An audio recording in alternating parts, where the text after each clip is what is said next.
Está no ar mais um programa Giro do Estilo, com a apresentação de Gisele Ribeiro. Olá a todos, sejam muito bem-vindos. No programa de hoje nós vamos conversar com a doutora Marília Vilela. Ela que é médica nefrologista, focada no cuidado individualizado do paciente renal. Eu estou vestida por Sou Consciente. Seja muito bem-vinda, doutora Marília. Muito obrigada, eu que agradeço o convite para poder falar um pouquinho, sobre a minha especialidade, que não é uma especialidade assim tão conhecida. Exatamente, muito obrigada também por estar aqui com você. E conta pra gente, o que é um médico nefrologista? Então, o médico nefrologista é um médico que é especializado nas doenças dos rins e das vias urinárias, mas do ponto de vista clínico, tá?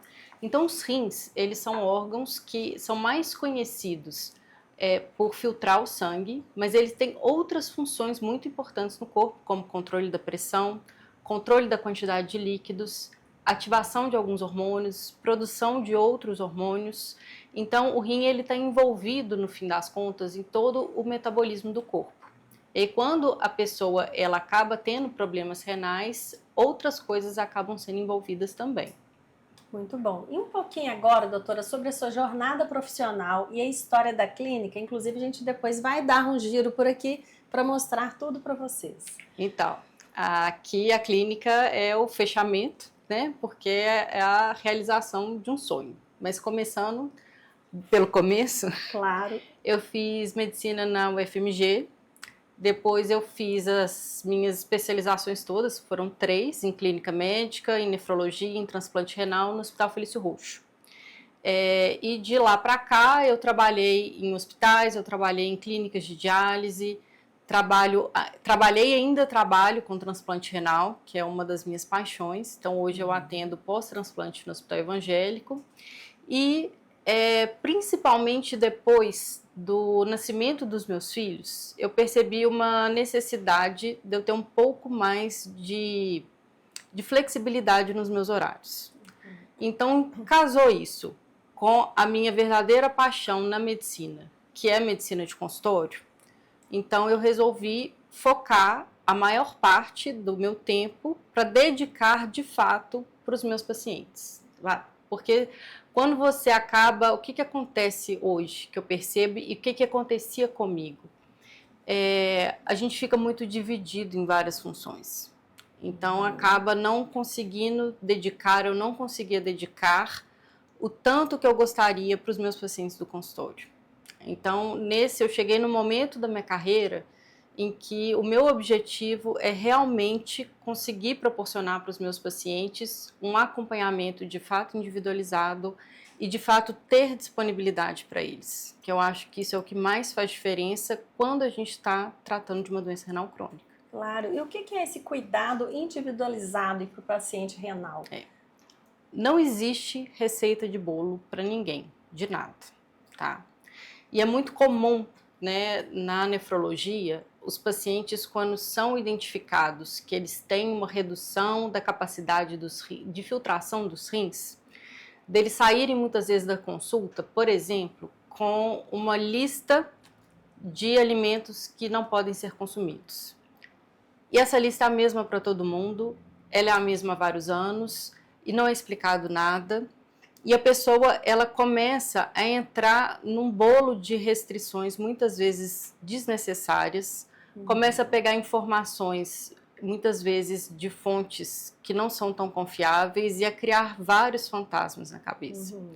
Quando você entende que cada paciente é cada paciente, e quando o paciente entende isso, e quais são as necessidades específicas dele, e você orienta isso de forma adequada, você consegue ver que o João vai precisar, às vezes, restringir alimentos com potássio, mas a Maria não vai.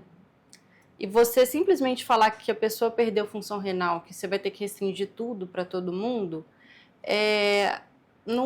você acaba, assim, fazendo com que a pessoa ela não fique assim tão... Fica mais difícil de realizar o tratamento, sabe? Entendi. Então, o meu objetivo aqui é realmente olhar para cada um, em cada momento da doença renal crônica e dos outros problemas também, que envolvem os rins e as vias urinárias e que não necessariamente são perda da função renal. Perfeito. E como que o cuidado personalizado, ele muda o diagnóstico e o acompanhamento do paciente renal? O diagnóstico muda porque quando você tem um diagnóstico específico, que nem sempre a gente consegue chegar nesse diagnóstico. Muitas vezes os pacientes já chegam muito avançados e a gente nem sempre consegue chegar nesse diagnóstico. Mas quando a gente tem um diagnóstico específico da causa, que deve ser buscado, na maioria dos casos, você muitas vezes consegue fazer um tratamento direcionado para a causa. E com esse tratamento direcionado, às vezes você consegue retardar ou mesmo parar aquela progressão da doença. Então, isso para o diagnóstico é fundamental.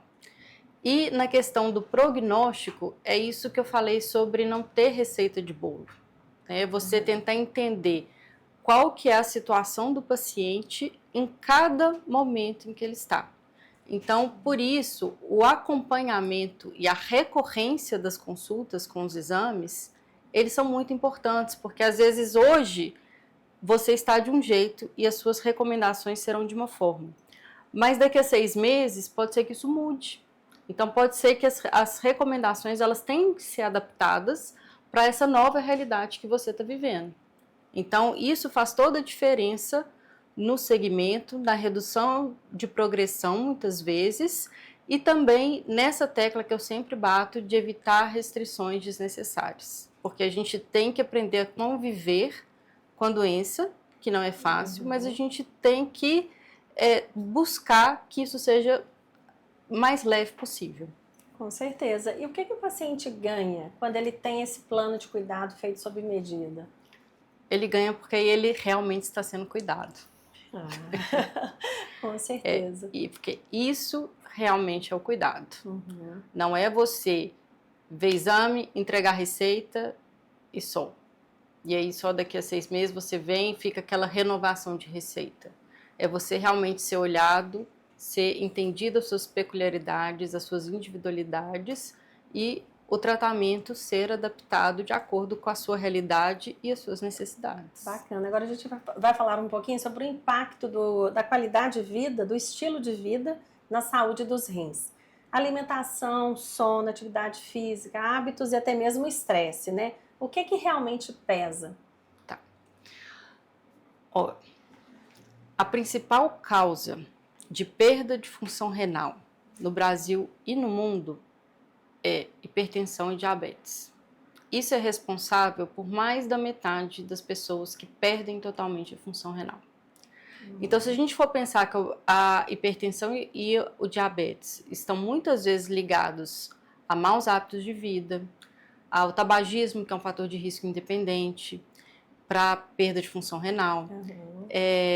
Aí você entra com síndrome metabólica, isso tudo está relacionado. Então, você ter maus hábitos de vida, dormir mal, não se exercitar, comer mal, você está com fatores de risco para desenvolver as doenças que vão agredir os rins, né? Então, as pessoas sempre pensam na obesidade, no diabetes, na hipertensão, mas tem que lembrar que a gente trata essas condições para não ter lesões de órgãos fundamentais. E o rim está entre esses órgãos. E assim, doutora, tem alguns impactos, por exemplo, algumas pequenas mudanças, melhor dizendo, que elas podem causar um maior impacto positivo nos rins, que você possa deixar? Primeira coisa, quem fuma, parar de fumar. Isso é uma das primeiras coisas.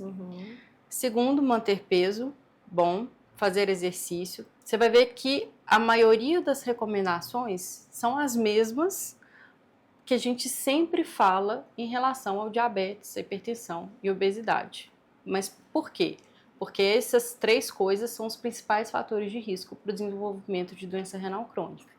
Então, você cuidar da sua saúde, fazendo exercício, comendo bem, lembrando de beber água, né? A gente fala do rim, todo mundo fala de beber água. Mas isso realmente é muito importante, você beber água nas quantidades adequadas para você. Então, com isso, você cuidando da sua saúde como um todo, você vai estar cuidando da sua saúde renal também. Por falar em água, tem a quantidade exata? Sim e não. O que acontece? Não tem uma quantidade exata, porque a gente perde muita água em momentos diferentes do nosso dia e em dias diferentes. Então, vou te dar um exemplo. Quando está muito frio, a gente quase não transpira, então a gente perde pouca água pela transpiração. Então, nessas situações, a necessidade de água ela é um pouquinho menor. Quando está muito calor, você se exercita, vai para a praia, a sua transpiração é muito grande, então você perde muita água pela respiração e pela transpiração.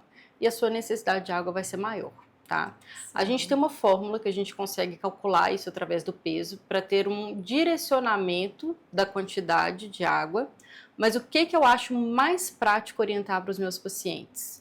Seu xixi tem que estar sempre clarinho, tá? Então é um amarelo claro, não é claro, não precisa ser um claro da cor da água, não. É um amarelo claro. Você viu que seu xixi está ficando mais escuro? Aumenta a quantidade de água. Se você seguir isso, sem ter aquela paranoia de ter que ficar contando, que às vezes isso deixa as pessoas muito desgastadas, né? De ter que ficar lá contabilizando, eu tenho que beber 2 litros, 3 litros. Então, assim, na maioria das situações, quando a gente está pensando em prevenção, você manter a sua urina clara já é um ótimo caminho. Maravilha. E com relação ao uso excessivo de sal, né, o consumo excessivo e também dos ultraprocessados, você acha que as pessoas subestimam esses riscos? Sempre. Sempre. O que acontece com os ultraprocessados, né? Além de todos os malefícios que a gente conhece, a principal fonte de sal na alimentação ocidental está nos ultraprocessados. Então, quando a gente fala em sal, não é necessariamente o sal que você põe na sua salada que faz mal. O problema maior é o sal que está escondido nos ultraprocessados que você consome. Então, na hora que você soma toda a quantidade de sódio, né, porque do sal a gente vai avaliar principalmente a parte de sódio dele, que é isso que é o problema. Então, na hora que você vai ver, você vai consumir uma quantidade absurda de sódio que está escondida dentro desses alimentos ultraprocessados. Então, na hora que você passa a ter uma alimentação mais saudável, você vê que às vezes você pode até colocar um pouquinho mais de sal na sua comida, porque você não vai estar usando temperos industrializados, você não vai estar fazendo consumo desses industrializados que vão trazer uma grande quantidade de sal, né, de sódio para a sua alimentação. E eu tenho muitos pacientes que às vezes eles me ligam e falam assim, nossa, doutora Marília, mas minha pressão tá baixa e tal, mudou a alimentação, mudou o estilo, eu tô sentindo mal. Eu falo assim, não, como é que está a sua alimentação? Ah, tá totalmente sem sal e sem industrializados. Eu falo assim, então põe um pouquinho de sal, porque aí às vezes a pessoa vai até o caminho inverso, né? Então, sempre que a gente fala em sal, temos que lembrar dos industrializados. Muito bom. E existem sinais silenciosos que o público precisa saber? Sim. O que são sinais muito importantes que você pode perceber, né? Primeira coisa, a presença de espuma na urina. A espuma na urina, não é toda espuma na urina que significa um problema, tá? Mas toda vez que você perceber que tem espuma na sua urina, principalmente uma espuma que ela parece um colarinho de cerveja, que ela não vai embora, uma espuma fina, você deve investigar, porque isso pode ser perda de proteína na urina. Então, a presença de espuma na urina, a presença de sangue na urina, mudanças da cor da urina, ela ir mais para castanho, talvez uma cor mais de Coca-Cola ou chamate, isso também não é normal. Então, uma das coisas que muitas vezes é negligenciada é a pessoa olhar para o xixi dela. Então é isso, vai fazer xixi, antes de dar descarga, olha para o seu xixi, como que ele tá? Ele tá claro, ele tá escuro, tem alguma coisa diferente lá, tem espuma, não tem espuma. E lembrando de outro problema que a gente tem também, principalmente nas casas antigas, que são aqueles vasos coloridos, né? Então isso é uma coisa que dificulta. Então muitas vezes a pessoa ela tem uma alteração da urina há muito tempo, que poderia ter sido um sinal precoce, mas ela não soube identificar porque o vaso sanitário não permitia isso, tá? Sim. Então isso é uma coisa muito importante. A outra que pode também representar que seus rins não estão funcionando bem é a presença de inchaço em pessoas que não têm problemas de varizes, por exemplo, ou problemas cardíacos, alteração de pressão alta sem causa aparente. Isso é uma coisa muito comum, porque, na verdade, quem manda na pressão são os rins. Então, quando os rins param de funcionar, uma das primeiras coisas que você tem é um aumento da pressão. Então, às vezes a pessoa vai descobrir que ela está perdendo a função renal porque ela começa a subir a pressão. E às Então, vezes desculpa, às vezes ela acha que é o coração. isso. O problema só com o coração. O coração ele vai sofrer as consequências da pressão alta, assim como o rim, tá? Interessante. Mas a parte, né, hormonal toda que faz esse controle da pressão, isso tudo é feito pelo rim. Então, esse é um sinal importante para poder avaliar. Muito bom, doutora. Importantíssimos detalhes, né? E agora as mulheres, principalmente, tem muitas aqui que nos acompanham, elas têm um risco maior e específico, né, que merece mais atenção? Em relação à doença renal crônica, não, tá? Mas as mulheres têm uma coisa que é muito importante, muito frequente, que é a infecção urinária de repetição. Então, pela proximidade ali da anatomia da mulher, né? A proximidade que você tem lá dos orifícios todos, é muito comum de você ter a infecção urinária de repetição. Então, por algum motivo que a gente precisa investigar, as bactérias que elas são normais do intestino, elas acabam subindo pela via urinária e agredindo a via urinária e causando infecção. E isso pode acontecer com qualquer pessoa, com homem, com mulher, em qualquer momento da vida. É uma coisa que pode acontecer com todo mundo, mas que não é comum e não é esperado que isso aconteça com frequência, tá? Então, se a mulher tiver 2 episódios em 6 meses de infecção urinária ou 3 episódios em 12 meses, isso já configura infecção urinária de repetição. E deve ser investigado, porque você pode ter uma causa anatômica, você pode ter, às vezes, algum problema de bexiga, você pode ter um desequilíbrio de flora que pode estar causando isso. E o que é muito comum também são maus hábitos em relação à ingesta de água e ida ao banheiro, né? Uma coisa que eu falo muito com as minhas pacientes. Nós, mulheres, nós somos ensinadas a não sentar para fazer xixi quando está fora de casa. Né? Exato. E eu vou te falar que metade das minhas pacientes jovens que têm infecção urinária de repetição resolvem o problema quando elas aprendem a fazer xixi. Só isso. Por quê? Quando a gente senta no vaso para fazer xixi, você relaxa a musculatura do assoalho pélvico e você consegue que a bexiga esvazie toda, né? A bactéria ela vai para lá porque ela se alimenta da urina e ela vai produzir substâncias que vão agredir e ela pode inclusive subir e ir para os rins dando uma infecção mais grave que é pielonefrite. Se você faz xixi agachada, que é o que a gente sempre aprende, é o que minha mãe aprendeu, é o que ela me ensinou, o que acontece? Você trava essa musculatura e não consegue esvaziar. E o outro problema é ficar segurando muito tempo o xixi também. Sim. Então, o que eu falo com as minhas pacientes? Andem com um lenço de álcool ou um lenço de desinfetante, tipo Lizol, Lisoforme, de qualquer marca. Anda com isso dentro da bolsa, limpa o tampo. Você vai estar desinfetando mais do que muita coisa que você usa aí em vários lugares, você nem sabe. Senta e faça o xixi tranquilo. Você não vai pegar infecção, você não vai pegar pereba de pele, não é isso que vai te dar infecção urinária e muitas vezes é isso que vai resolver o seu problema de infecção urinária. Então a mulher ela precisa aprender a beber água, a não segurar o xixi e muitas vezes reaprender a fazer xixi. Gente, e isso faz toda a diferença. E só de limpar, não precisa colocar papel? Você pode colocar o papel, mas se você limpou com desinfetante, você vai... Até tem um vídeo, eu vou repostar ele de novo, de um microbiologista que fez um swab sem passar o álcool e depois passando o álcool. Então, assim, você mata tudo lá, você não vai ter nada lá, tá? Então, assim, se você for pensar, às vezes você vai em lugares que você se expõe a riscos muito maiores, tá? Vou dar um exemplo aqui. Às vezes você vai num salão, numa manicure, que não vai ter uma higiene adequada entre uma pessoa e outra. nos utensílios, e você está se expondo àquele risco, que é um risco muito maior do que você sentar no vaso para fazer xixi, que vai estar higienizado. E tem outra coisa, se todo mundo sentasse, né, que é o que a Mari Kruger fala, se todo mundo sentasse, ninguém precisaria não sentar. Ainda tem essa. Isso, né? Então, eu acho que isso tem que ser uma mudança cultural para a gente poder reaprender e não lidar com as consequências disso. Porque, além de ser muito ruim, né, você ter vários episódios de infecção urinária, se essa infecção sobe e você tem uma pielonefrite, isso pode ser muito grave. Tem pessoas que vão para a UTI que morrem por causa disso.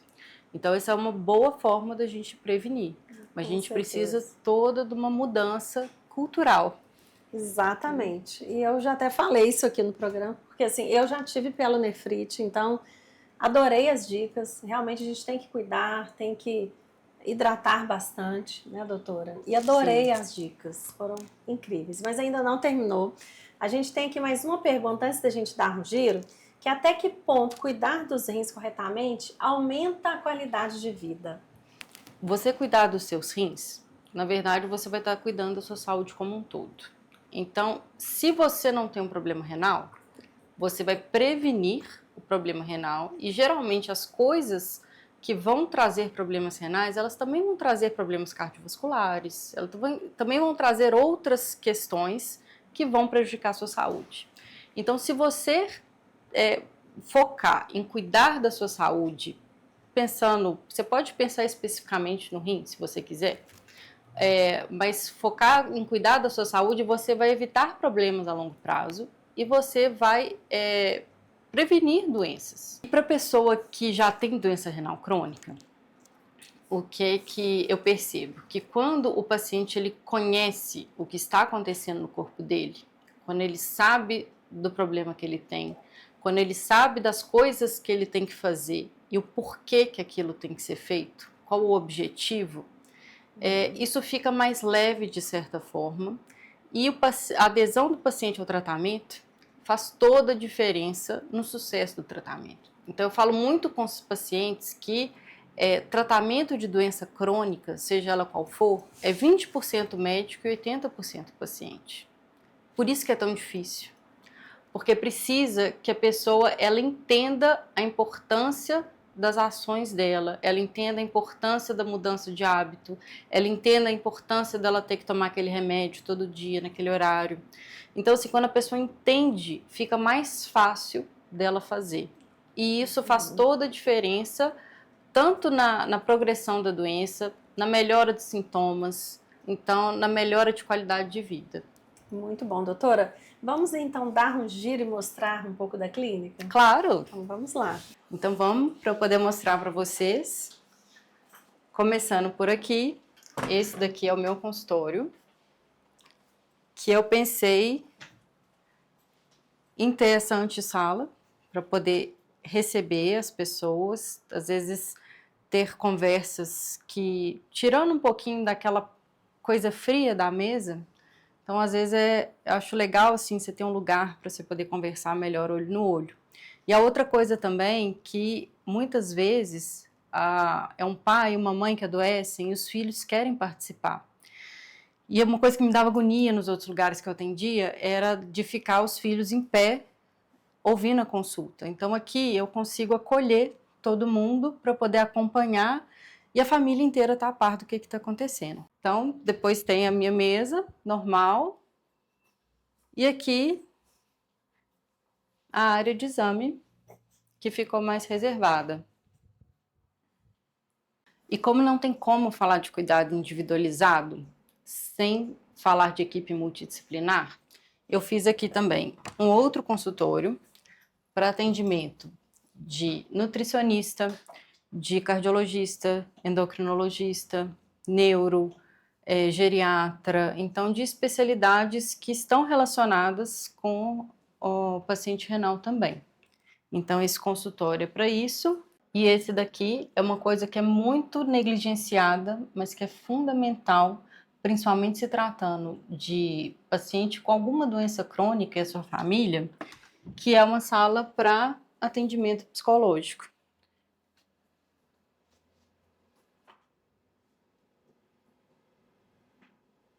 podendo ter também atendimento de assistente social e de outras especialidades que tenham a ver aí com a equipe multi, que cuida dos meus pacientes renais. E pensando em acolhimento e acessibilidade, a gente pensou no banheiro aqui dos pacientes com muito carinho. Então, é um banheiro acessível e que foi decorado para ser bem aconchegante. Parabéns, doutora Marília. A clínica é impecável, maravilhosa, super aconchegante, bem projetada. E adorei também lhe entrevistar. Muito obrigada. Eu que agradeço a oportunidade de poder falar um pouco da minha especialidade, que é tão importante e muitas vezes não é tão conhecida, né? Exatamente. E agora a gente já está indo para as considerações finais. É uma pena porque realmente são muitas informações importantes, né, sobre os rins. E tem algo que não foi perguntado que você gostaria de deixar? Sempre. Mas eu acho que isso vai ser tema para outra entrevista. Maravilha. Vamos ter aí a parte 2 então um dia, né? Vamos. Maravilha, doutora. E quem quiser marcar uma consulta aqui nesse consultório lindo, como que seria? No meu Instagram tem um link, tá? Você pode acessar lá. Lá em cima nos contatos tem o link que vai cair direto no telefone da minha secretária. É isso aí, gente. O atendimento aqui é maravilhoso. Já tomamos um café por aqui com o Lindt. E aguardo todos vocês quando precisarem, porque é uma referência aqui, a doutora Marília Vilela. Então, muito obrigada a todos pela audiência e até o próximo programa Giro do Estilo.